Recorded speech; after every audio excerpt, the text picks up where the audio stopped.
Boss की बातों में आ गई है और बोल रही है कि मैं वो जिनको हेल भेज कर ही रहूंगी। उसके बाद हम इस पुलिस वाली बंदी को देखते हैं जिसे जिसो का कॉल आता है, जो उसे बॉयलर रूम को चेक करने के लिए बोल रही है, क्योंकि भाई जेल में जो मेहमान आए ना वो कंप्लेन कर रहे हैं कि भाई काफी ठंड बढ़ गई है यहाँ पर, तो आई थिंक कुछ टूट वूट गया है। लेकिन बॉयलर रूम का नाम सुनते ही ये बंदी एक्टिंग करना शुरू कर देती है। वो बोलती है कि मुझे तो मशीनों का यूज करना आता ही नहीं, मैं कैसे करूंगी। लेकिन जिसो भी लाइक किसी को लेके चल जा, लेकिन फटाफट से चेक कर। लेकिन तभी ये बॉडी बिल्डर महिला वहां आती है और बोलती है कि ऑफिसर जी मेरे पीरियड चल रहे, तो आप मेरे साथ बाथरूम चल सकते हो क्या। और भाई दूसरी तरफ जिसो उसका माथा खा चुकी है कि जल्दी जा बहन, चेक कर किया क्या हो रहा है। और भाई ये ऑफिसर इतनी पागल है ना, इस बॉडी बिल्डर को ही बॉयलर रूम के अंदर ले गई। भाई उसे वहीं तो जाना था। ये ऑफिसर जैसे ही मशीन को चेक करने लगती है ना, उतने में बॉडी बिल्डर पीछे से आती है और उसका गेम ओवर कर देती है। और भाई वो सीधा पहुंच जाती है क्वीन के पास और उसकी हालत देखकर उसके पर खच्चे उड़े हुए। भाई क्वीन पूरी तरीके से पागल हो चुकी है, उसका दिमाग हिल चुका है। उसके बाद ये बॉडी बिल्डर महिला उसको चांटे देकर होश में लाती है, अरे बहन मैं हूँ मैं। और भाई होश में आते ही क्वीन एक ही बात बोलती है, यहाँ से बाहर निकलते हैं वरना वो साला कमीना मुझे मार देगा। और मैं क्लियर कर दूं कि वो इस बेसमेंट से बाहर निकलने की नहीं बोल रही है, वो इस जेल से भागने के लिए बोल रही है। लेकिन ये बॉडी बिल्डर महिला बोलती है कि आज तो जेल के अंदर इवेंट और सारे रिपोर्टर भी आए हुए हैं, हमें सब कुछ एक्सपोज करना चाहिए जो तुम्हारे साथ हुआ है।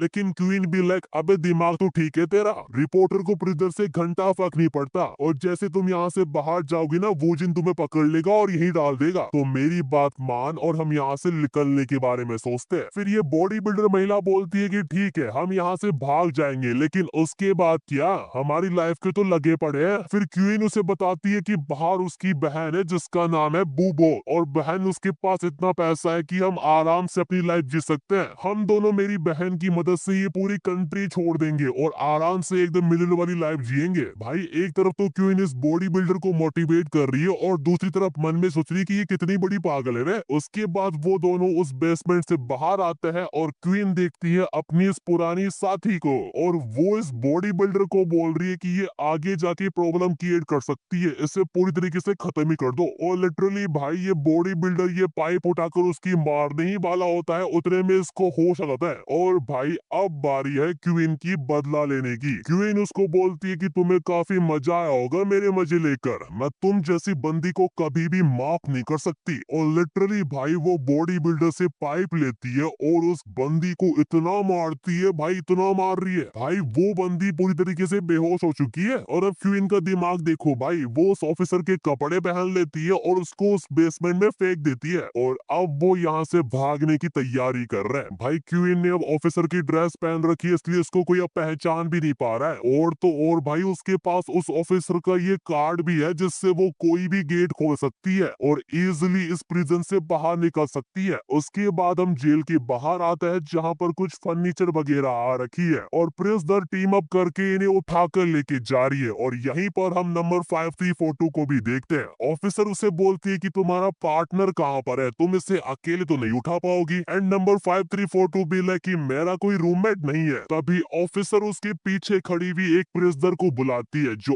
और कोई नहीं बल्कि हमारी सार्जेंट है, और अब वो दोनों उस लकड़ी को उठाकर लेके जा रहे हैं। जहां नंबर 5342 सोच रही कि मैंने वुजिन के सामने से माफ तो कर दिया था, लेकिन अब इससे बार बार मिलना मुझे अनकंफर्टेबल कर रहा है। और दूसरी साइड सार्जेंट भी कुछ ऐसा ही सोच रही है। उसके बाद हम वार्डन को देखते हैं जो मेयर को जेल घुमा रही होती है। वो उन्हें मीटिंग हाउस के बारे में बता रही होती है कि ये एक ऐसी जगह है जहाँ पर रिलीज होने वाले प्रिजनर आते हैं, वो अपनी फैमिली के साथ बैठते हैं और आराम से खाना खाते हैं। उसके बाद वार्डन इस लड़की के बारे में बात करती है, हाँ ये वही लड़की है क्वीन के साथ थी। और पता है वूजिन अभी क्या सोच रहा है कि ये वही लड़की है जिससे साथ मैंने पहली बार, समझ रहे हो, समझ रहे हो आप? मैं गलत नहीं सोच रहा, वो उससे माफी मांगने के बारे में सोच रहा है। उसके बाद हम जिसो को देखते हैं जो भी सिक्योरिटी कैमरा चेक कर रही है, और तभी वो इस बॉडी बिल्डर और क्वीन को देख लेती है और कहती है कि इसे तो वर्कशॉप में होना चाहिए, ये यहाँ हॉल में क्या कर रही है। और उसे क्वीन पर शक होता है कि ये डैक्यूम तो नहीं है, लेकिन ये है कौन। और वो भाई उस डैक्यूम से बात करने की कोशिश करती है लेकिन कोई भी रिस्पॉन्स नहीं आता। अब उसे कौन बताए कि वो तो भाई खत्म हो चुकी है। उसके बाद जिसो सोचती है कि क्या मुझे ये सारी बातें वुजिन को बतानी चाहिए या नहीं, लेकिन फिर भी जीसो वूजिन को सब कुछ बता देती है और ये सुनकर भाई वूजिन शॉक हो चुका है। वो कहता है कि इसे मैं खुद हैंडल करूंगा, मुझे बताओ कि वो कहाँ पर है और किसी को सिक्योरिटी के लिए वहां भेजो।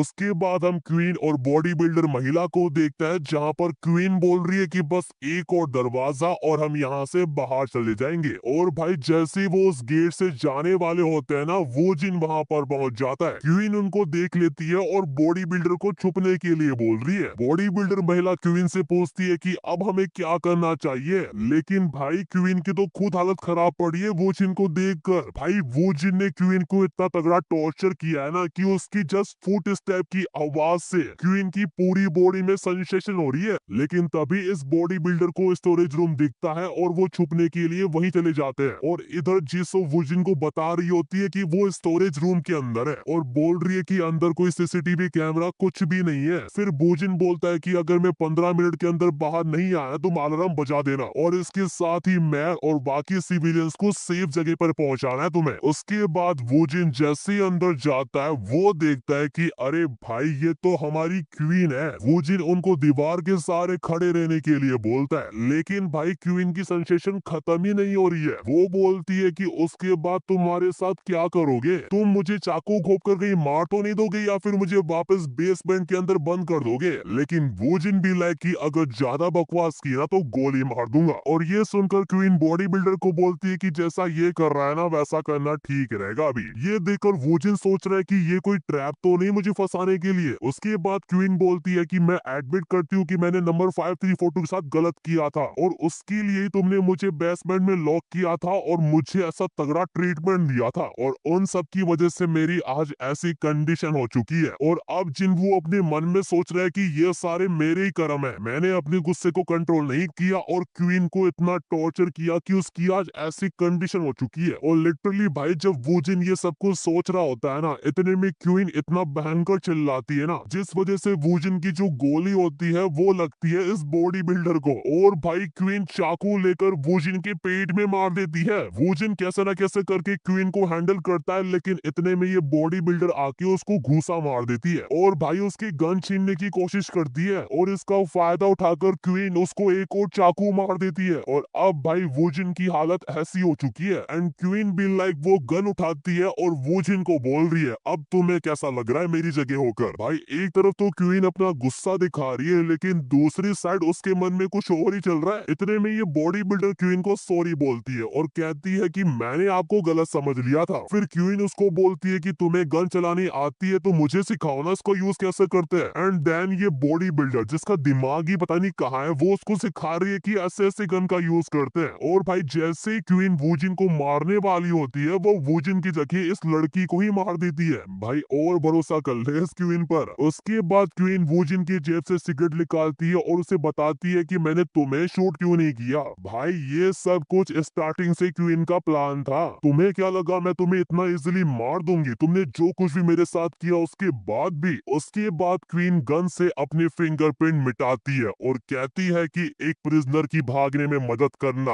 अपने फॉलो ऑफिसर्स को मारना और एक प्रिजनर का मर्डर करना, इन सब का इल्जाम वूजिन के ऊपर ही आएगा। और वो वहां से चली जाती है और जाते जाते क्वीन वॉकी टॉकी पर बोलती है कि वूजिन अभी क्रिटिकल कंडीशन में है वेयर हाउस में, तो फटाफट से इमरजेंसी टीम भेजो वहां पर। उसके बाद जीसो अलार्म बजाती है और कहती है कि ये एक इमरजेंसी है, सारे दरवाजे बंद कर दो। और भाई ये सब कुछ क्वीन का प्लान था। उसके बाद क्वीन जेल में आग लगा देती है ताकि सबका अटेंशन वहां जाए और वो इजीली जेल से बाहर निकल जाती है। उसके बाद इमीडिएटली जीसो और इमरजेंसी टीम वूजिन के पास आते हैं। जीसो लड़की की हालत देखकर कंप्लीटली शॉक हो जाती है। डॉक्टर सबसे पहले उसका खून रोकने की कोशिश करती है और उसे हॉस्पिटल ले जाने के लिए कहती है। वूजिन को काफी दर्द हो रहा है और उसकी हालत देखकर जीसो रोए जा रही है और जो क्वीन ऑफिसर की यूनिफॉर्म पहनकर भाग गई थी उसको हर जगह ढूंढा जा रहा है और लॉकडाउन भी लगा दिया गया है। वूजिन को जब हॉस्पिटल ले जाया जा रहा होता है तो वो इन्फॉर्म करता है कि बेसमेंट के अंदर एक और ऑफिसर है। जीसो उसको अश्योर करती है और कम बात करने के लिए कहती है, लेकिन दूसरी साइड वूजिन धीरे धीरे बेहोश हो रहा है और वो कुछ भी नहीं सुन पा रहा। फिर सीन प्रिजन के बाहर जाता है जहाँ पर क्वीन के थ्रू लगाई गई आग ने प्रिजन के कुछ एरिया को खतरे में डाल दिया है, जिससे हर जगह भगदड़ बच चुकी है और प्रिजन के बाहर खड़ा हुआ ये आदमी को भी कुछ समझ में नहीं आ रहा। वो तो बस अभी 2 मिनट के लिए सुसु करने गया था और ये सब कुछ हो गया। लेकिन इस आदमी को नहीं जानना कि ये सब कुछ क्या हो रहा है, क्योंकि वो काफी बिजी है, उसको कई सारी डिलीवरीज करनी है अभी। तभी हम उसके गाड़ी के अंदर सामानों को देखते हैं जहाँ पर अजीब सी आवाजें आ रही है। कुछ ऑफिसर्स आग बुझाने की कोशिश कर रही है, लेकिन उन्हें लग नहीं रहा कि ये काम कर रहा है। आग बढ़ती जा रही है, लेकिन तभी वो जिन एक लड़की को खिड़की में से चिल्लाते हुए देखता है। वो रोए जा रही है क्योंकि उसके पेरेंट्स धुएं की वजह से बेहोश हो गए और वो दरवाजा भी नहीं खोल पा रही है। वो जिन उसको देखकर समझ जाता है कि ये प्रिजनर कौन है और वो उसको बचाने के लिए खड़ा हो जाता है। वो कुछ ऑफिसर्स को एंट्रेंस गेट पर स्प्रे करने के लिए बोलता है ताकि वो अंदर जा सके, और जैसी एंट्रेंस गेट पर आग कम होती है वो जिन उसका फायदा उठाकर सीधा अंदर चला जाता है। वो लड़की वूजिन को देखकर काफी खुश होती है और लड़का यहाँ पर उसकी तरफ हाथ बढ़ाता है और उसे बाहर चलने के लिए कहता है। अगले सीन में ये आदमी एक ऑफिसर से आर्ग्यूमेंट करता है कि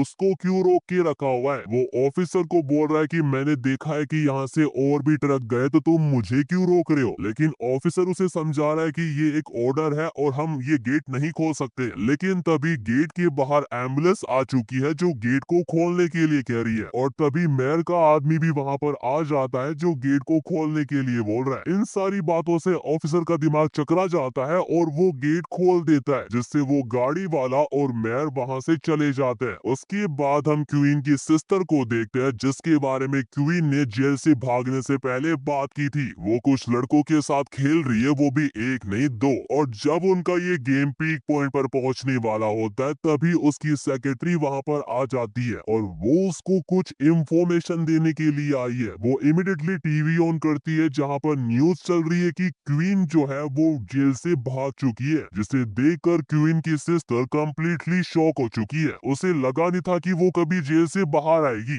उसके बाद वो बाथटब में नहाते हुए क्वीन के बारे में सोच रही होती है। हम एक छोटा सा फ्लैशबैक देखते हैं जहां पर क्वीन उसको बता रही होती है कि मुझे कुछ महीनों के लिए जेल में रहना होगा। वो ठीक से उसे एक्सप्लेन तो नहीं कर सकती कि ये सब कुछ क्या हो रहा है, लेकिन ये उसके लिए एक वैकेशन की तरह है। तभी फिर उसकी ये बहन पूछती है कि फिर सलून का क्या होगा, लेकिन क्वीन का सिंपल सा रिप्लाई होता है कि तुम अपने दिमाग का कब यूज करोगी, आज से तुम इन सब की इंचार्ज हो। अब इससे पहले कि सब कुछ एक क्रिमिनल प्रॉफिट के रूप में जब्त किया जाए, उसे ये सब कुछ संभालना होगा। उसके पास कोई और चॉइस नहीं है। वो जल्दी जेल से बाहर आने की कोशिश करेगी, इसलिए सब कुछ चालू रहना चाहिए। जब क्वीन जेल के अंदर होगी तो वो वार्डन के साथ काम करेगी और उसके कांटेक्ट में रहेगी, पर अगर उसकी छोटी बहन ने उसे धोखा दिया तो उसका मरना पक्का है। और अब वो यही सोच रही है कि वो पहले कितनी भोली थी। क्वीन ने उसके हार्ड वर्क के फल को बांटने के बजाय उसे मारने की धमकी दी, जिसने उसे काफी गुस्सा दिला दिया था, और अब वो क्वीन को पूरी तरीके से खत्म करने की प्लानिंग बना रही है। वो अपनी सेक्रेटरी को सारे लोगों को इकट्ठा करने के लिए कहती है। अगले सीन में वार्डन डायरेक्टर से बात कर रही है और डायरेक्टर को जेल में हुए सारे कांड के बारे में पता लग चुका है। वार्डन उन सबको कंफर्म करती है और कहती है कि उनके पीछे के रीजन की जांच की जा रही है, लेकिन डायरेक्टर को इन सब बातों से फर्क नहीं पड़ता। वो बस जानना चाहता है कि कोई गोली से कैसे मर गया, और ये इंसिडेंट तब हुआ जब मेयर और इतने सारे रिपोर्टर वहां पर थे, और डायरेक्टर उसे वार्न कर रहा है कि अब तुम अपना बेच खोने वाली हो और तुम खुद जेल जाने को तैयार हो जाओ, और वो फोन काट देता है। वार्डन अब समझ जाती है कि वो जिन अपने किस सिंस के बारे में बात कर रहा था, और तभी उसे जीसो का कॉल आता है जो बता रही है कि मीटिंग हाउस में लगी आग को बुझा दिया गया है और कोई अभी भी इंजर विंजर नहीं हुआ है। साथ ही वो बॉडी बिल्डर जहाँ मरी उस जगह की जांच की जा रही है, और वो जिन और एक लेडी ऑफिसर को अस्पताल में ले जाया जा रहा है, और लेकिन उनकी कंडीशन काफी सीरियस है। वार्डन उसकी बातों को समझ गई है और वो उसे सारे मैटर्स को इंटरली हैंडल करने के लिए कहती है। इतने बड़े कांड के बाद जेल के सारे शोज को कैंसिल कर दिया गया है और सभी इनमेट्स को अपने सेल में वापस जाने को कहा जा रहा है। और तभी नंबर 5342 कुछ प्रिजनर्स को जेल में हुए सारे कांडों के बारे में बात करते हुए सुन लेती है, और ये भी कि वो जिनको चाकू मारा गया, जिससे बंदी की धड़कनें तेज हो चुकी है। नंबर 5342 का रिएक्शन थोड़ा बहुत नॉर्मल था, लेकिन सार्जेंट तो पूरी पागल हो चुकी है। वो ऑफिसर्स को बोल रही है कि मुझे जाने दो, मुझे एक बार वूजिन से मिलना है। उसकी हालत देखकर नंबर 5342 को रोना आ रहा है। उसके बाद हम इस डिलीवरी मैन को देखते हैं जो अपनी गाड़ी पर जा रहा है और वो जेल में हुए सारे कांडों के बारे में बैठा बैठा सुन रहा है। लेकिन तभी सडनली उसको अपनी गाड़ी के पीछे से कुछ आवाजें आती है। उसको लगा शायद कुछ टूट गया है। वो जैसे ही पीछे चेक करने जाता है तो सबसे पहले तो वो थोड़ा बहुत डरता है, लेकिन इतने में क्वीन बॉक्स के पीछे से आती है और उस आदमी पर कपड़ा गिराकर भाग जाती है। लेकिन कहानी में एक ट्विस्ट होता है, वो आदमी क्वीन को पकड़ लेता है। क्वीन उसको छोड़ने के लिए कह रही है, लेकिन ये आदमी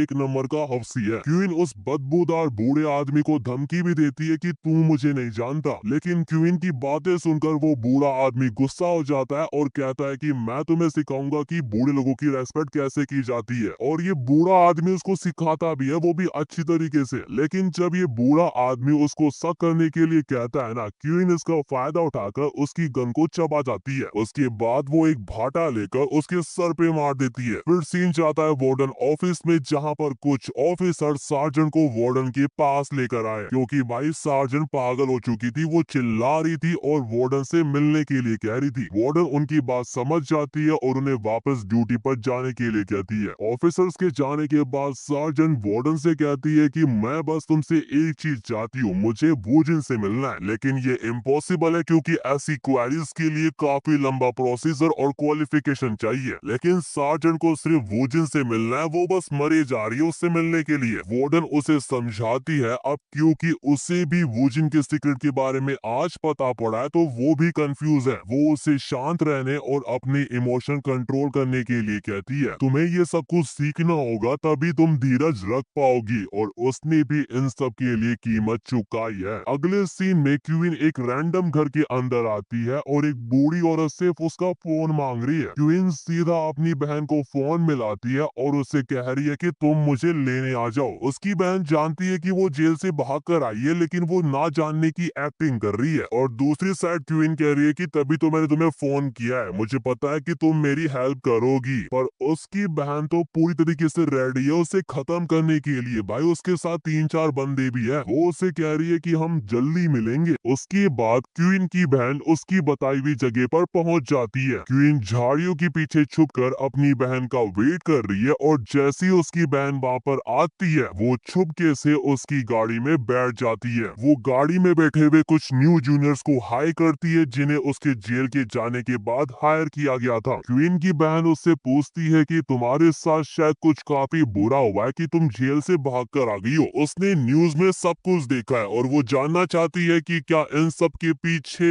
क्वीन है। क्वीन ना जानने की एक्टिंग करती है और कहती है कि ये सब कुछ मैंने बस भागने के लिए किया। अब क्वीन ने अपनी बहन को फोन किया तो उससे कुछ तो चाहती है। वो क्वीन को सबसे पहले कोरिया से बाहर निकलना है और उसे फर्क नहीं पड़ता कि वो कौन सी जगह जाएगी, उसे बस वहाँ पर एक रहने की जगह चाहिए। और इसके अलावा उसे कुछ बॉडी गार्ड और घर की देखभाल करने के लिए कुछ लोग चाहिए। लेकिन इन सबसे पहले क्वीन को भूख लग रही है और उसे कुछ खाना है। और अब आता है कहानी में ट्विस्ट। क्वीन की बहन उसे टोन में आकर बोलती है कि तू मुझे ऑर्डर दे रही है। क्वीन को भी समझ में नहीं आ रहा कि वो उससे ऐसे कैसे बात कर रही है, जबकि वो दोनों तो सेम एज के हैं। क्वीन खुद को अभी भी बॉस समझ रही है, लेकिन वो सिर्फ अब एक भगोड़ी है, तो उसे अब अपनी रैंक और एज के बारे में नहीं सोचना चाहिए। क्वीन उसका टोन देखकर इतना भयंकर तरीके से गुस्सा होती है और कहती है कि तुम भी ये सारी बकवास बंद करो। और क्या कहा कि मैं तुम्हें ऑर्डर नहीं दे सकती, मैंने तुम्हें अपना सब कुछ कोई फ्री में नहीं दिया। क्वीन भी लाइक कि मैंने तुझे नीचे से ऊपर उठाया और अब तू मुझे धक्का देकर खुद बॉस बनना चाहती है। पर जैसे ही उसकी छोटी बहन इशारा करती है, उतने में पीछे बैठा हुआ जूनियर उसको बेहोश कर देता है। दैन सीन कट और हम देखते हैं कि क्वीन को उल्टा लटका के रखा हुआ है और उसको बिजली के झटके दिए जा रहे हैं। क्वीन को कोई भी आइडिया नहीं है कि वो कहाँ पर है, लेकिन उसकी बहन के अकॉर्डिंग ये है क्वीन का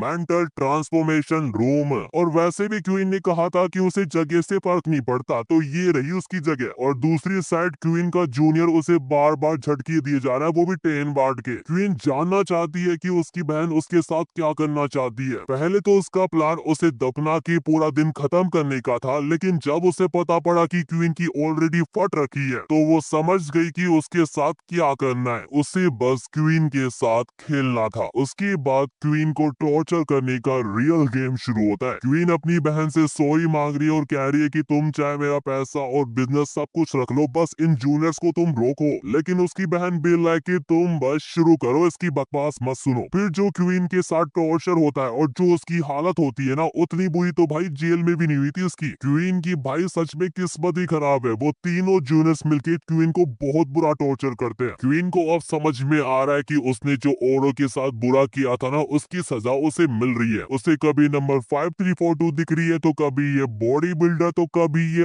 ऑफिसर। भाई वो कम्प्लीटली नॉकआउट हो चुकी है। सीन कट और अब क्वीन को दफनाने की बारी आ चुकी है, लेकिन उससे पहले उसकी बहन नीचे जाती है और उसके ऊपर जूस गिरा देती है। उसे लगा था कि क्वीन मर चुकी है, लेकिन क्वीन उसे कहती है कि मेरी बात ध्यान से सुन, जब तक तुम्हें पावर नहीं मिली तुम सहती रहे, और फिर तुमने मुझे एक ही झटके में नीचे गिरा दिया। मैंने वाकई में एक टाइगर पाला हुआ था। वो उसे एडवाइस दे रही है कि जो जूनियर तुमने पाल रखे है ना, अगर तुम एक बार भी वीक पड़ गई तो वो एक ही झटके में तुम्हारा गला काट देंगे। और वो खुद आगे से कह रही है कि जो करना है जल्दी करो, लेकिन तभी उसकी बहन कहती है कि तुम्हें इतनी जल्दी नहीं मरना चाहिए। तुम जिस कंट्री का नाम लोगी मैं तुम्हें वहाँ पर सीक्रेटली भेजूंगी। और ये बात सुनकर क्वीन भी शॉक हो चुकी है। सीन कट और हमें पता पड़ता है कि क्वीन को जेल से भागे हुए 1 महीना हो चुका है और अभी तक उसके बारे में कुछ भी नहीं पता, जिसके रिस्पॉन्स में वार्डन ने अपनी कमियों को एक्सेप्ट किया है और सभी से पब्लिकली माफी मांगी है। वार्डन ने पब्लिक और लोकल कम्युनिटी को ही परेशानी और जेल में हुए सारे कांडों को लेकर पुअरली रिस्पॉन्स की वजह से सभी से माफी मांगी है। इसी के साथ वुजिन की इन्वेस्टिगेशन, जो क्वीन की इलीगल डिटेंशन के लिए रिस्पॉन्सिबल था, अब खत्म हो चुकी है। उसकी हरकतों से ये सब कुछ पूरा कांड शुरू हुआ और अब इसको इग्नोर नहीं किया जा सकता। जिस दिन क्वीन ने एस्केप किया, वुजिन ने रोकने की कोशिश की, लेकिन वो ओवरपावर हो गया। उसका वेपन छीन लिया गया और उसे चाकू मार दिया गया। उसे हॉस्पिटल ले जाया गया और रिकवरी के बाद उसने पुलिस के साथ कोऑपरेट किया।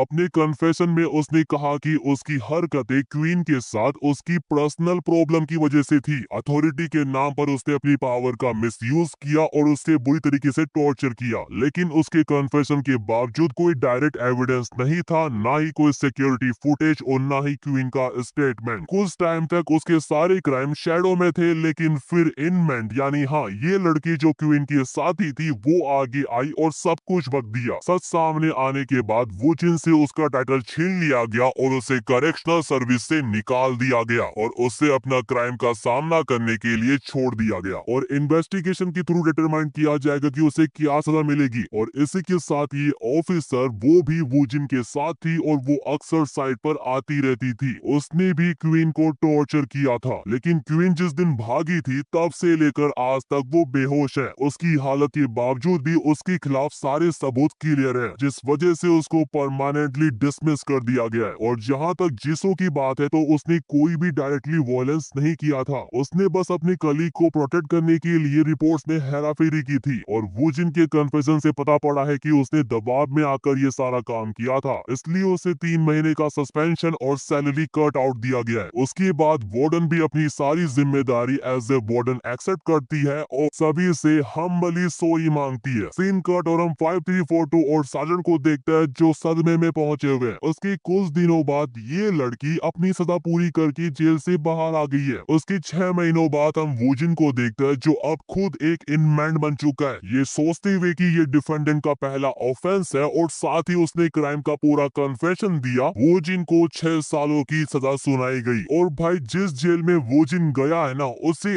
उस जेल में उसका पुराना साथी मिलता है जिसे नई वार्डन ने आते ही बाहर निकाल दिया था। हाँ, ये वही ऑफिसर है जो वुजिन को देखकर भाई उसका मजाक उड़ा रहा है। और भाई जो वुजिन औरों का बॉडी इंस्पेक्शन करता था ना, अब उसका खुद का बॉडी इंस्पेक्शन हो रहा है। और इसी के साथ भाई वुजिन की एक प्रिजनर लाइफ शुरू होती है। वो जेल में कुछ लकड़ियां काट रहा होता है, तभी उसका ये दोस्त पीछे से आकर उसको हाय करता है। भाई इसका ये दोस्त ज्यादा ही सांडपत्ती कर रहा है और उसे कह रहा है कि तुम मुझे फिर से मुक्का मारोगे, तेरा मार के दिखा। लेकिन वुजिन भी वो उसको देकर घूसा मारता है। लेकिन इस बार वो बंदा अकेला नहीं है, उसके कुछ दोस्त भी है जो वुजिन को पकड़ लेते हैं। भाई वो उसका हाथ कटर से काटने वाले होते हैं, लेकिन इतने में ऑफिसर आके उन्हें रोक लेता है। ये बंदा उसको बोल रहा है कि आज तो तू बच गया, लेकिन अगली बार तू तो गया। वो ऑफिसर वुजिन को बोलता है कि तुम मेरे साथ आओ, तुम्हें कोई मिलने के लिए आया है। वुजिन जैसे ही विजिटर को देखता है वो शॉक हो जाता है। उसके बाद हम एक वीक पीछे जाते हैं जहाँ पर वार्डन और नंबर 5342 बातें कर रही है। नंबर 5342 को समझ में नहीं आ रहा है कि जेल में इतना सारा कांड होने के बाद भी वो वार्डन की पोजीशन को कैसे मेंटेन कर पाई।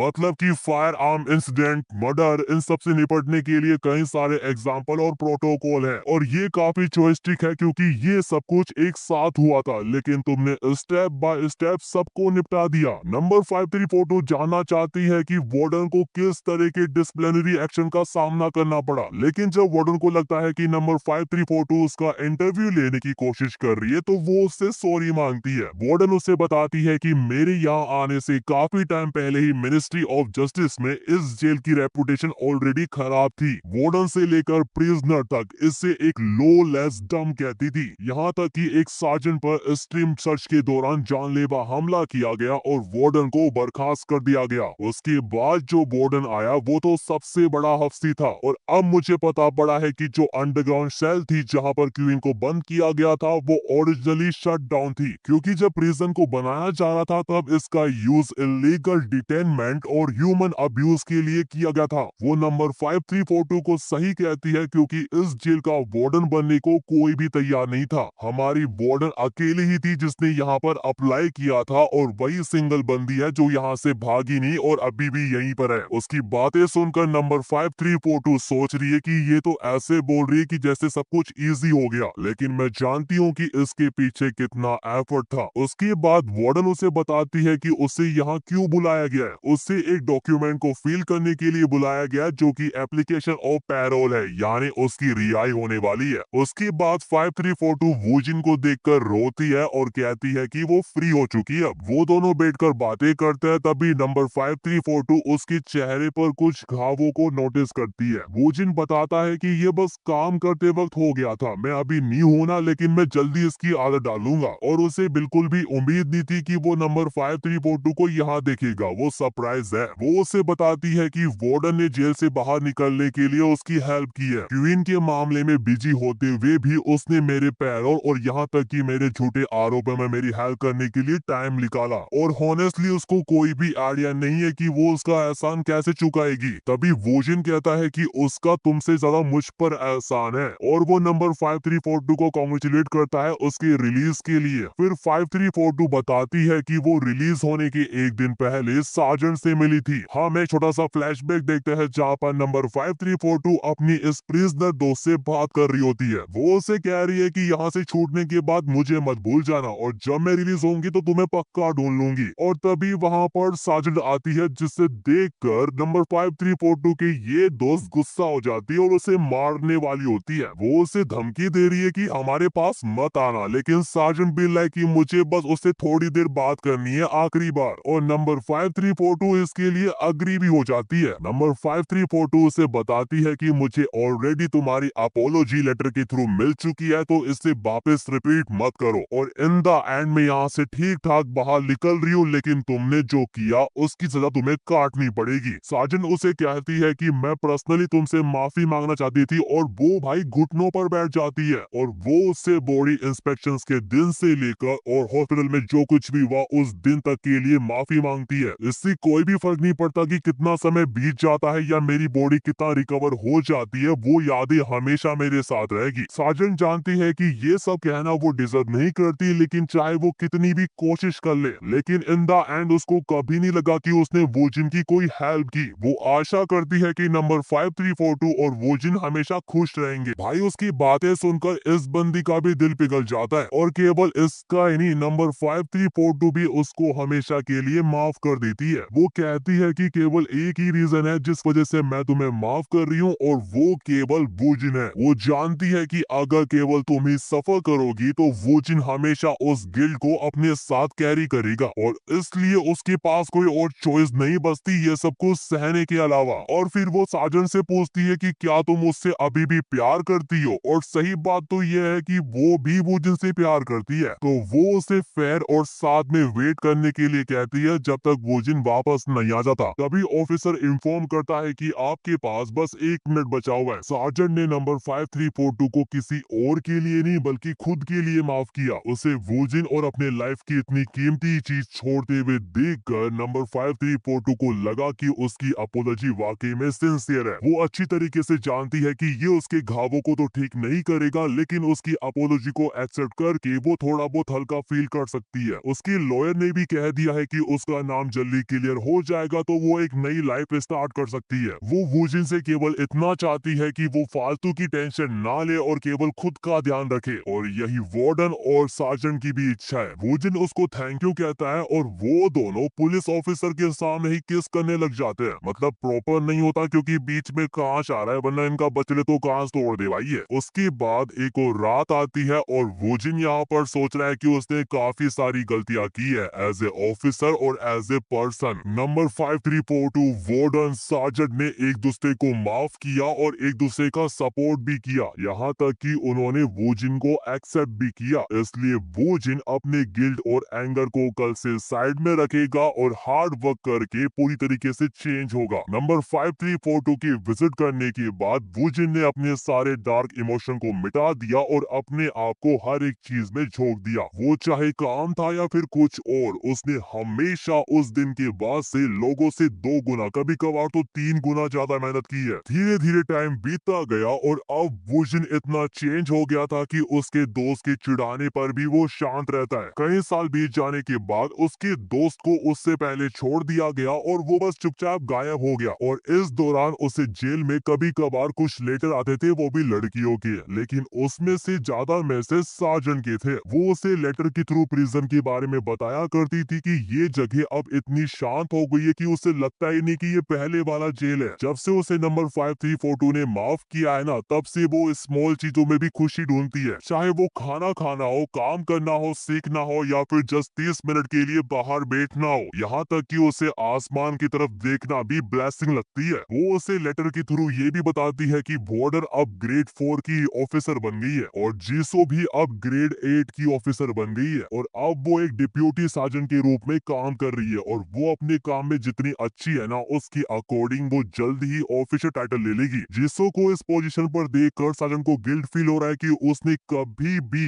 एज ए जूनियर उसके लिए कुछ भी नहीं किया। मैंने उसे हमेशा हार्ड टाइम और उससे एक बदसलूकी से बात की है। वो चाहती ना तो इन सबको एक गलत वे में ले सकती थी, लेकिन इन सब के बावजूद भी जीसो ने सार्जेंट को देखकर सल्यूट किया, जिसने हमारी सार्जेंट को भी इमोशनल कर दिया है। और दूसरी साइड उसका लेटर पढ़ के वूजिन खुश हो रहा है। वो अपने लेटर में इस ऑफिसर की भी बात करती है जो अब ठीक है, लेकिन जब से वो जागी है तो मुश्किल से ही बोल पा रही है। और वार्डन के अकॉर्डिंग वह अब अपने पेरेंट्स के साथ एक छोटी सी फूलों की दुकान चला रही है। सार्जेंट अब उसके लिए काफी खुश है और वो आशा करती है कि अब से वो एक शांत जीवन और एक खुशहाल लाइफ जी सके। और इन द एंड सार्जेंट बस इतना चाहती है कि वूजिन अपनी हेल्थ का ध्यान रखे। और अब जब उसकी रिलीज डेट काफी नजदीक आ रही है तो वो उसे थोड़ा बहुत वेट करने को कहती है और वो उसे आई लव यू बोलकर लेटर को एंड करती है। और फाइनली वो दिन भी आ जाता है जब 5 साल बीत जाते हैं और वूजिन की सजा भी पूरी हो जाती है। वूजिन को जाता हुआ देखकर ये ऑफिसर भी कहता है कि मैं तुम्हारे साथ काफी टफ था,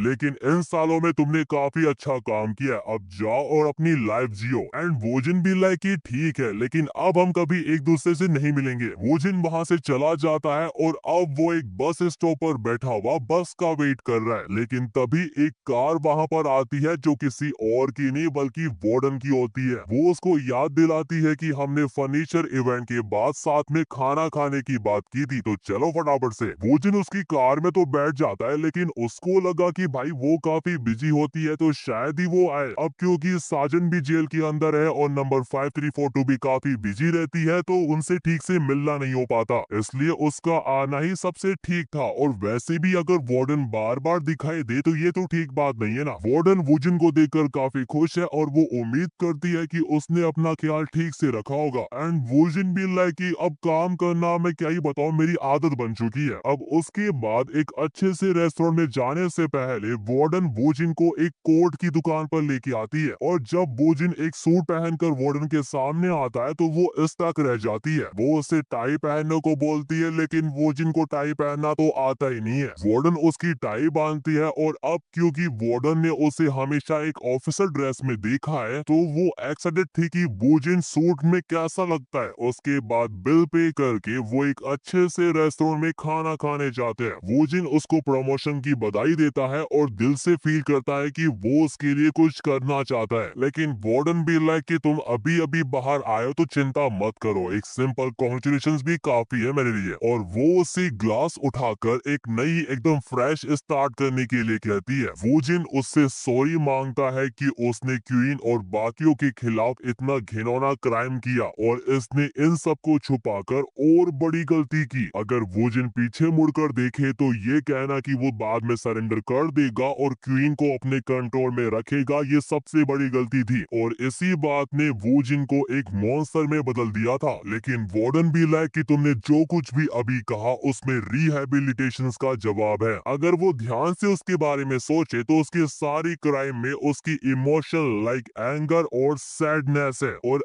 अगर कभी भी दबे हुए इमोशन को बाहर निकालने के लिए वॉयलेंस किया जाता है तो इससे केवल दूसरों को और खुद को ही प्रॉब्लम होती है। और जिस मॉन्स्टर की वोजिन बात कर रहा है वो बाहर नहीं बल्कि उसके अंदर है, और उसे कंट्रोल करने के लिए उसे बस अपने डिजायर को मैनेज करना होगा और अपने इमोशन से ऊपर उठना होगा। उसके बाद वार्डन अपने इस बोरिंग लेक्चर को बंद करती है और वो वोजिन को अपने डिजायर के बारे में बताती है, और इस डिजायर के बारे में तो उसने अपने पेरेंट्स, अपने बच्चों और यहाँ तक कि अपने एक्स हस्बैंड को भी नहीं बताया था। और अब वार्डन उन दबे हुए डिजायर को बाहर निकालना चाहती है, वो भी वोजिन के साथ। एंड देन उसके बाद वो रूम में जाता है और फिर शुरू होता है एक रियल वाला गेम। आई थिंक अब आपको समझ में आ गया है कि वो किस डिजायर के बारे में बात कर रही थी। जब उन दोनों का गेम प्ले चल रहा होता है ना तो वार्डन कंफर्म करती है कि वो वोजिन के प्यार में गिर चुकी है। उसकी बात सुनकर वोजिन रुक जाता है और वो सोच रहा है कि वो ऐसी तो नहीं होती और वो आज कुछ ज्यादा ही इमोशनल लग रही है। उसकी आंखें बता रही है कि वो कितनी लोनली है, और दूसरी साइड वोजिन के एक्सप्रेशंस देखकर वार्डन समझ चुकी है कि शायद उसे ये सब कुछ नहीं कहना चाहिए था। वो उससे कहती है कि कुछ भी प्रेशर फील मत करो, मैं रिटर्न में तुमसे कुछ भी एक्सपेक्ट नहीं कर रही हूँ। गेम ओवर होने के बाद वार्डन जानना चाहती है कि वोजिन और नंबर 5342 के बीच तो सब कुछ खत्म हो गया था और सार्जेंट भी अभी जेल में है, तो वो अपना फ्यूचर अभी किसके साथ बिताएगा। और वोजिन को देखकर लगता है कि उसने अपना मन तो बना लिया है लेकिन वो दोबारा कोई रोइंग चॉइस नहीं कर सकता। वो फिर से नंबर 5342 और सार्जेंट को चोट नहीं पहुंचाना चाहता, और अब जब वो उसके बारे में सोच रहा है तो उससे ऐसा लग रहा है कि वो सबसे बड़ा कमीना है, क्योंकि भाई वोजिन की वजह से तो ही उन दोनों की लाइफ झंड हुई थी। लेकिन जो कुछ भी हुआ उन सब के बाद भी उन दोनों ने वोजिन को माफ कर दिया था और अब भी वो उसकी परवाह करते हैं, इसलिए उसको खुद को ब्लेम नहीं करना चाहिए और जल्दी डिसीजन लेना चाहिए। और वैसे भी सार्जेंट और नंबर 5342 पहले के मुकाबले काफी मैच्योर वूमेन बन चुकी है, इतनी कि वोजिन जिसे भी चुनेगा दूसरा उसके आउटकम को एक्सेप्ट करेगा। उसके बाद सुबह होती है और वोजिन यहाँ पर कंप्यूटर पे कुछ सर्च कर रहा है। ये मैटर नहीं करता कि वोजिन किसे चुनेगा, लेकिन कई चैलेंजेस ऐसे होंगे जहाँ पर उन्हें एज ए कपल बिहेव करना होगा। अगर वो नंबर 5342 को चुनता है तो इसका क्या मतलब होगा, हम उसके बारे में केवल इतना ही जानते हैं कि वो एक हार्ड हिटिंग जर्नलिस्ट है जिसने कुछ पास्ट स्कैंडल्स को एक्सपोज किया था। वो जिस दिन रिलीज हुई थी तो कुछ रिपोर्टर उससे कुछ सवाल करने के लिए आए थे। उन रिपोर्टर्स को जानना था कि जब वो एक गलत तरीके से कैद हुई और कोमा में चली गई और अभी अभी रिलीज हुई तो उसे कैसा फील हो रहा है। यहाँ से रोल्स पलट गए थे। अपनी यूनिक स्टोरी के साथ रिपोर्टर्स और यूट्यूबर्स सब उसके पीछे पड़ गए थे इंटरव्यू लेने के लिए। ओवरवेल्म फील करके उसने बार बार उन्हें मना किया, लेकिन जब ये बात बाहर आई कि वो साजन के केस में विक्टिम थी तो कुछ गलत आर्टिकल चलने लगे, रूमर्स बढ़ते गए खासकर यूट्यूब पे, और आखिर में नंबर 5342 चुप नहीं रह सकी और खुद बोलने का फैसला किया। इनजस्टिस को चुप रहकर सहना नहीं बल्कि खड़े होकर बोलना, यही तो नंबर 5342 करती है। शायद उसने सोचा कि एक सिंपल इंटरव्यू या प्रेस कॉन्फ्रेंस से बात नहीं बनेगी, तो वो एक लंबी देर तक अपने कमरे में बंद रही और अपने एक्सपीरियंस को पेपर पर उतारती रही। और इन द एंड उसने अपने जेल में बिताए गए टाइम की एक मैनवा पब्लिश की जिसका टाइटल था lock up the woman behind bars. उसकी राइटिंग ने पब्लिक की राय को चेंज कर दिया और रूमर शांत हो गए, और यहाँ तक कि उसकी स्टोरी बेस्ट सेलर बन गई। और अब वो नेचुरली लेक्चर देने, टीवी अपीयरेंस और न्यू बुक को रिलीज करने में काफी बिजी है। और अब वोजिन जिसका क्राइम सबको पता है, अगर वो नंबर 5342 के साथ दिखा तो लोग क्या बोलेंगे। अगर नंबर 5342 उसके जेल के रिलीज के दिन आती तो मीडिया वाले बवाल कर देते और सबको पता पड़ जाता कि वोजिन और नंबर 5342 एक दूसरे से कनेक्टेड है। हमें पता है कि वोजिन का क्राइम नंबर 5342 के लिए बदला लेने का था, पर इससे प्राइवेट रिटेलिएशंस का कंट्रोवर्सी फिर से स्टार्ट हो जाती। और अगर इस बार साजन को चुने तो क्या होगा, वोजिन और साजन में काफी सिमिलरिटीज है। दोनों ने अपने सीनियर्स को इंसिडेंट में खोया और सिक्योरिटी सुपरवाइजर बने। यहाँ तक कि दोनों जेल गए इनमेट्स पे वॉयलेंस के लिए। अब लोग सोचते हैं कि क्रिमिनल्स को नहीं मिलना चाहिए, पर वो बात मैटर नहीं करती। नंबर 5342 को वूजिन से काफी हेल्प मिली है और उसने हार्डशिप के बाद भी काफी कुछ पाया। और दूसरी साइड साजन ने वूजिन की कंटिन्यूसली हेल्प की, उससे प्यार किया और बदले में उसे कुछ भी नहीं मिला। वार्डन की इन सारी बातों को ध्यान से समझने के बाद वूजिन नंबर 5342 को मिलने के लिए मैसेज करता है और दूसरी साइड जैसे ही नंबर 5342 वूजिन का मैसेज चेक करती है वो उसे कॉल करती है। वो फोन पर बात करने के बजाय फेस टू फेस मिलने का डिसाइड करते हैं। वो उसे बताती है कि परसों उसका बुक इवेंट है तो वो शाम को फ्री रहेगी और यहाँ तक कि वो वूजिन को खुद उसके इवेंट पे इनवाइट भी करती है। उसके बाद सीन जाता है सीधा नंबर 5342 के बुक इवेंट पर, जहाँ पर ये उसकी प्रिजनर दोस्त उसे फ्लावर देकर कॉन्ग्रेचुलेट करती है। नंबर 5342 भी उसे सबसे पहले आने और फूल लाने के लिए थैंक यू कहती है और उससे पूछती है कि उसका जिम में वर्कआउट कैसा चल रहा है। हमें पता पड़ता है कि वो काफी टाइम से मार्शल आर्ट और काफी सारी चीजें कर रही है ताकि उसका गुस्सा थोड़ा बहुत कंट्रोल हो जाए और इन सब का क्रेडिट वो नंबर 5342 को देती है और साथ ही वो कह रही है कि अगर वूजिन आएगा तो मैं उसे पर्सनली थैंक यू कहूंगी क्योंकि उसने मुझे उस बॉडी बिल्डर से बचाया था। और दूसरी साइड नंबर 5342 भी उसे देखना चाहती है, लेकिन तभी वहां पर वार्डन और जीसो आ जाती है जो उसे उसकी न्यू बुक की रिलीज के लिए कॉन्ग्रेचुलेट कर रही है। जीसो भी उसे कॉन्ग्रेचुलेट करती है और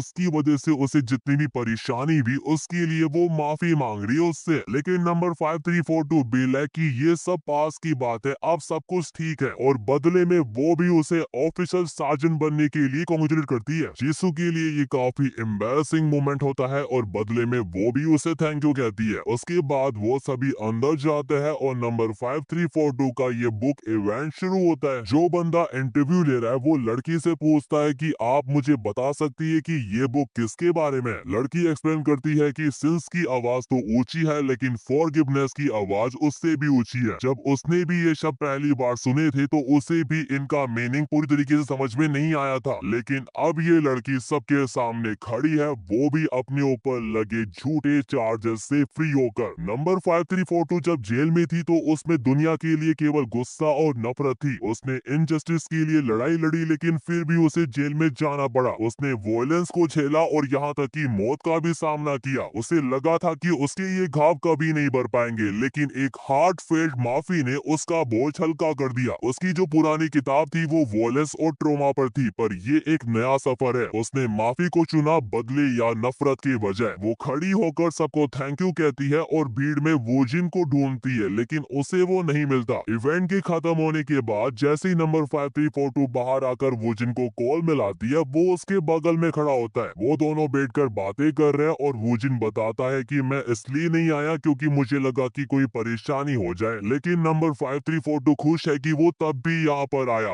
वूजिन उसके बारे में सोच रहा है, तब परेशान हो रहा है, इसलिए वो उसको दयालु बोल रही है, लेकिन उसकी एक्सप्रेशन देखकर उसे थोड़ी बहुत चिंता होती है। वूजिन कहता है कि जब मैं जेल के अंदर था तुमने अपनी जिंदगी इंटरव्यू, लेक्चर और किताबों में अच्छी तरीके से दिखाई। तुम अब इससे और भी आगे बढ़ोगी, जस्ट लाइक कि तुम दुनिया के सारे अंधेरे कोने को एक एक करके रोशन करोगी। यहाँ तक कि तुमने अपना नाम भी क्लियर कर लिया है और खुद के नए विंग भी ढूंढ लिए। और वूजिन उसकी लाइफ में कोई भी दाग नहीं छोड़ना चाहता, इसलिए वो उसे खुद को और पास को पीछे छोड़कर एक नई फ्रेश स्टार्ट करने को कहता है। वो उसे दिल से सॉरी कह रहा है और उसकी बातें सुनकर यहाँ पर नंबर 5342 रोना शुरू कर देती है। वो खुद को संभालती है और कहती है कि तुम माफी क्यों मांग रहे हो, ये बात तो मुझे कहनी चाहिए। जिस दिन वो दोनों पहली बार मिले उस दिन से लेकर आज तक वूजिन ने हमेशा उससे एक जैसा प्यार और सच्चाई से उसको ट्रीट किया है। वो कह रही है कि मैंने हमेशा तुमसे कुछ ना कुछ लिया है लेकिन बदले में कुछ भी नहीं दिया, इसलिए तुम्हें मेरे सामने ना ही झुकना चाहिए और ना ही मुझसे छुपना चाहिए। नंबर 5342 से समझाती है कि हम एक साथ आगे नहीं बढ़ सकते, इसलिए खुद को ब्लेम करना बंद करो। तुमने जो कुछ भी मेरे लिए किया, जो भी बहादुरी दिखाई,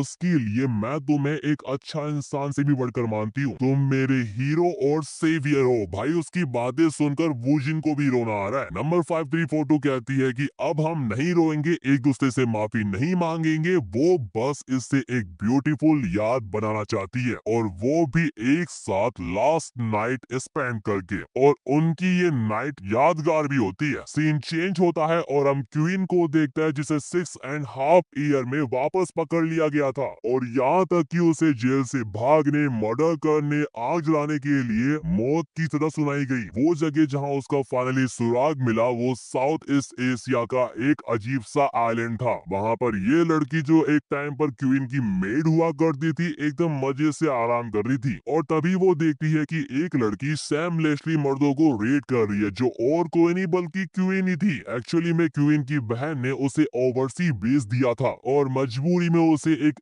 स्ट्रीट प्रोस्टिट्यूट के रूप में सरवाइव करना पड़ा। ये लड़की इमीडिएटली उसकी रिपोर्ट इंटरपोल को कर देती है और रिवॉर्ड की मनी को अपने पास रख लिया उसने। इन द एंड क्वीन पकड़ी गई और उसे डेथ पेनल्टी की सजा सुनाई गई। उसे सेल 4 में डाल दिया गया जहां उसकी रूममेट कोई और नहीं बल्कि ये वाली बंदी है, एक फॉलो डेथ रो इनमैन जो कभी उसके साथ 6% सेल में थी। क्वीन उसको देखकर शॉक हो जाती है और कहती है कि तुम यहाँ पर क्या कर रही हो। अब क्योंकि नंबर 5342 और वो बॉडी बिल्डर महिला सब चले गए तो बस अब वो और यही बचे हैं, इसलिए ये लड़की उसे कहती है कि अब हम दोनों ने ही मर्डर किया है और आग लगाई है तो क्यों ना अब हम साथ रहे। उसकी बातें सुनकर क्वीन डर जाती है और वो गेट खोलने को कहती है, लेकिन इतने में ये लड़की पीछे से आकर उसको पकड़ लेती है और कहती है कि वैसे भी हम जेल में सड़ रहे हैं तो क्यों ना थोड़ा बहुत फन हो जाए। अगर बात करें क्वीन की बहन की तो वो पूरी तरीके से पागल हो गई थी। क्वीन ने जो उसे आखिरी वर्ड कहे थे ना वो उसके बारे में सोच सोच कर भाई उसका दिमाग खराब हो गया था, और इन द एंड उसकी ही सेक्रेटरी ने उसकी कॉफी में जहर मिला दिया और वो मर गई। और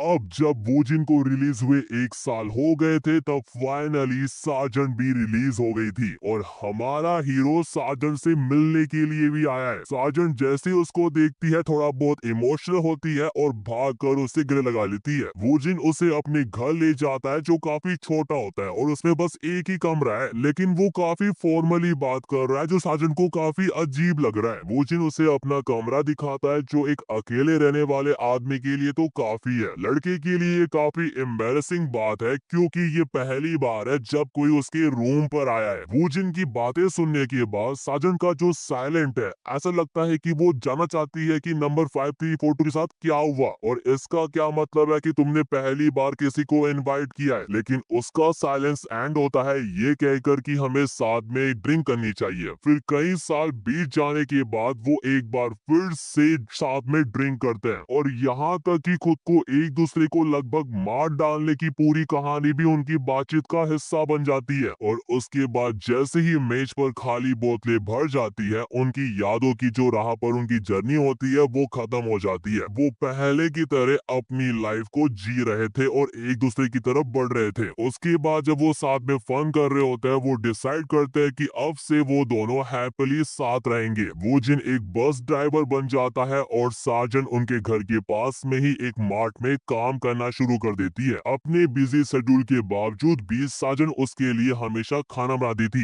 लेकिन वो खाना नहीं बल्कि उसे खाता था। बंदा बीमार पड़ जाता है और साजन उसकी हेल्प कर रही है। साजन एक ऐसी वाइफ है जो हमेशा वुजिन के बारे में सोचती है और उसे फर्स्ट प्रायोरिटी देती है। भाई साजन उसको इतना प्यार देती है ना कि वुजिन को पता पड़ जाता है कि असली प्यार का मतलब क्या है, और जैसे जैसे साल बीतने लगता है उनके रिलेशनशिप में और भी स्टेबिलिटी आ जाती है। सीन चेंज और हम नंबर 5342 को देखते हैं जिसने साजन को माफ भी कर दिया था और वो वुजिन और उसके लिए खुश भी होती है, लेकिन अभी भी वो अंदर से इम्पैटीनेस फील कर रही है। उसे बार बार अपने इस प्रिजनर फ्रेंड के वर्ड याद आते हैं कि अगर तुमने कभी किसी से ट्रूली लव किया हो और तुम उसे खो दो तब जाकर तुम मेरी बात को समझोगी। उसे अंदर से इम्पैटीनेस तो लग रहा है लेकिन वो इन शब्दों से रिलेट नहीं कर पा रही है। वो समझ जाती है कि वो वुजिन से इतना डीपली लव नहीं करती जितना साजन करती थी। उसके बाद हम साजन को देखते हैं और हमें पता पड़ता है कि उसकी प्रेगनेंसी को 7 वीक हो चुके हैं और डॉक्टर उसकी स्टेटस को देखकर उसे सलाह देती है कि वो अपना ध्यान रखे और उसे कांग्रेचुलेट करती है। सार्जेंट इस न्यूज से काफी ज्यादा खुश होती है, वो जोर जोर से हंस रही है और इसी के साथ लॉकअप मानवा कंप्लीट होती है। और मैं दिल से थैंक यू कह रहा हूँ सच में इतना प्यार दिखाने के लिए।